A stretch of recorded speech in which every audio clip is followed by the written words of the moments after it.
আধুনিক ঢাকার স্বপ্ন নিয়ে রাজধানীর পূর্বাচল নতুন শহর প্রকল্পে বরাদ্দপ্রাপ্তরা প্লট কিনেছিলেন। তবে সারা জীবনের সঞ্চিত অর্থ বিনিয়োগ করে হাজারো সমস্যায় পড়েছেন তারা।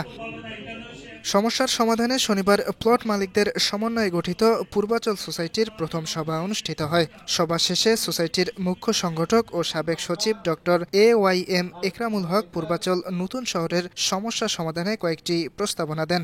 আজকে সোসাইটির মেম্বাররা সিদ্ধান্ত নিয়েছে পূর্বাচলের জন্য আলাদা একটি কর্তৃপক্ষ করতে হবে, যেটার নাম হবে পূর্বাচল কর্তৃপক্ষ। পূর্বাচলের একটা অংশ রূপগঞ্জ ইউনিয়নে, আরেকটা অংশ কালীগঞ্জ থানার ইউনিয়নে। তো এটা নোম্যান্স ল্যান্ডে পরিণত হয়েছে। এখানে যে সারফেস ড্রেন দরকার, সড়ক বাতি দরকার, ফুটপাথ দরকার, হাউস হোল্ড কিচেনের যে ওয়াস্টেজ সেগুলি সরানো দরকার। এটার জন্য একটা সিটি কর্পোরেশন দরকার।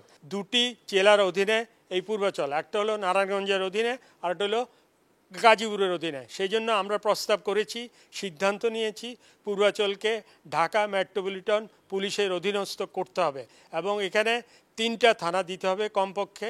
সভায় বক্তব্য রাখেন ডেসকোর চেয়ারম্যান মোহাম্মদ রফিকুল ইসলাম, সাবেক প্রধানমন্ত্রী বেগম খালেদা জিয়ার একান্ত সচিব ও অফিসার্স ক্লাবের সাধারণ সম্পাদক ABM সাত্তার এবং বেগম খালেদা জিয়ার উপদেষ্টা ও সাবেক সচিব বিজন কান্তি সরকার সহ গুরুত্বপূর্ণ ব্যক্তিবর্গ। এ সময় প্লট বরাদ্দ পাওয়া বিভিন্ন পেশাজীবী উপস্থিত ছিলেন। ইয়াসির আরাফাত সবুজ, বানো টিভি, ঢাকা।